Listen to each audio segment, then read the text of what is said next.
This is Felix, and welcome to Felix Comics and Toys Review.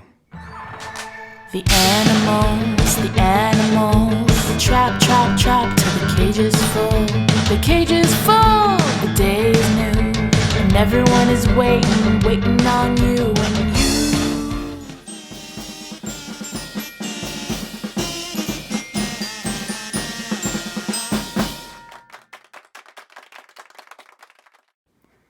Hi everyone, in today's episode we'll be on the mutant tracker.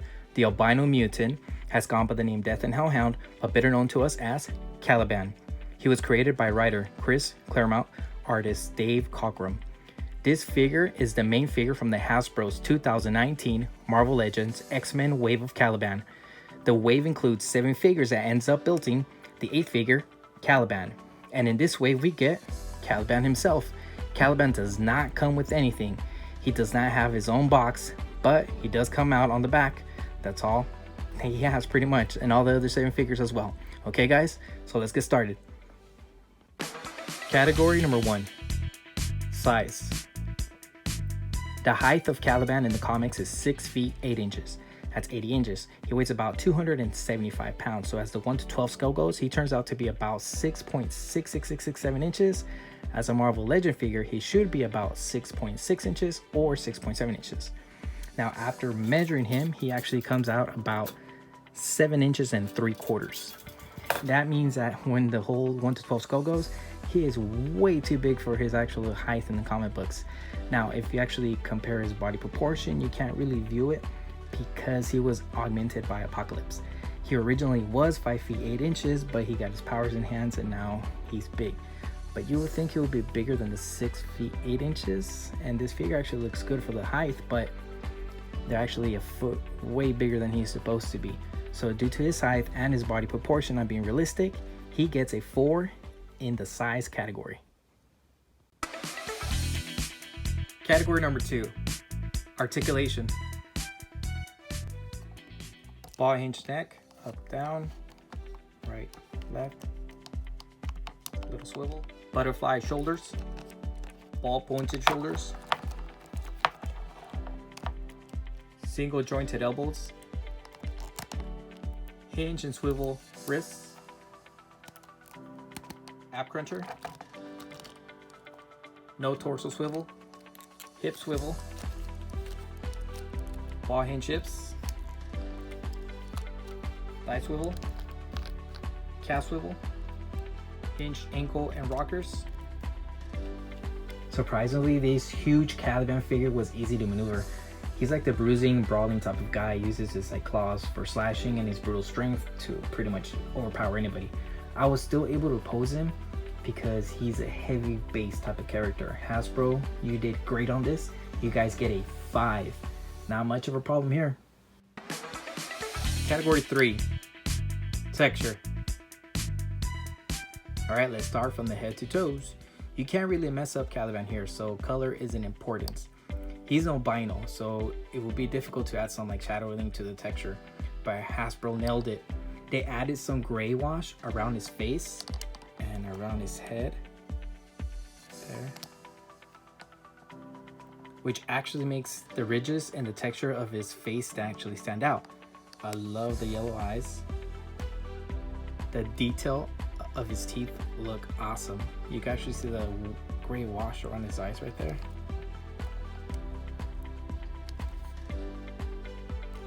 This head sculpture looks awesome.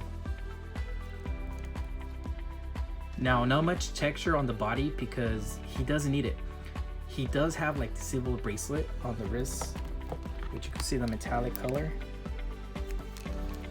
there, and on the other one, little dents. The 2 toes on his feet, perfect touch, sack like the character. The muscle detail is awesome. I expect for the size of this figure to actually have the muscles that he has, but what makes it help out even more is the whole paint job on it. The maroon color shade is a perfect tone because it enhances the peerless white on the rest of the body.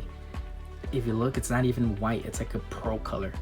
Hasbro, for something so simple, it's amazing how certain colors choices can make the figure look way better than expected.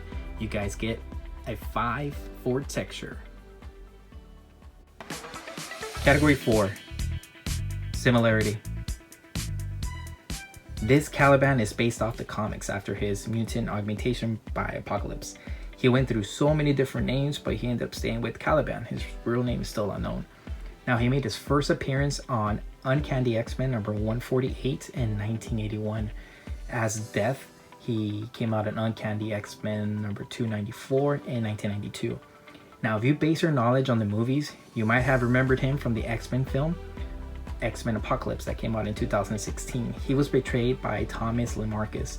He had Psylocke as his bodyguard. He looked the part as the skinny Caliban, and that's the big one that we have here as the figure.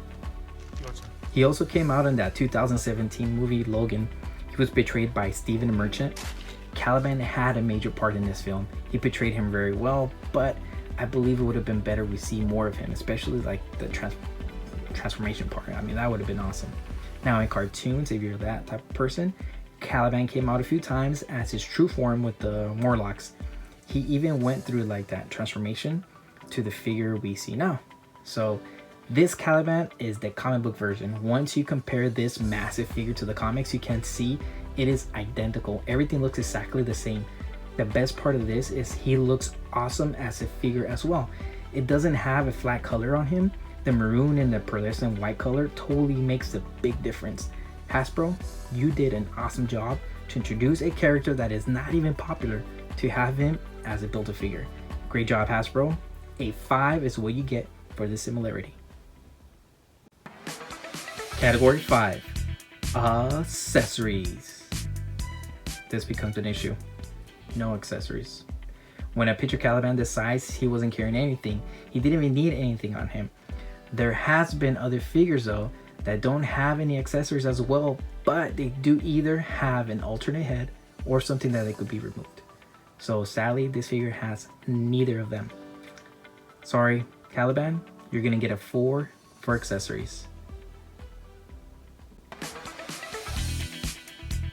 Final score. It's time to grade this figure. When it came down to the size of this figure, I loved it. It's a massive bulk figure, intimidating when compared to other characters. This is the reason why Caliban decided to switch sides. He asked Apocalypse to augment his powers so he could be huge like this character. However, that being said, him being that size and compared to the comic books, it is not realistic. He's over a foot, way off. So because of that, he ended up getting a 4. Now, when it came down to articulation, the bulky figure would have a lot of issues. Not this one. It was able to bend and pulse in different ways, and because of this heavy base, it made it easier to balance.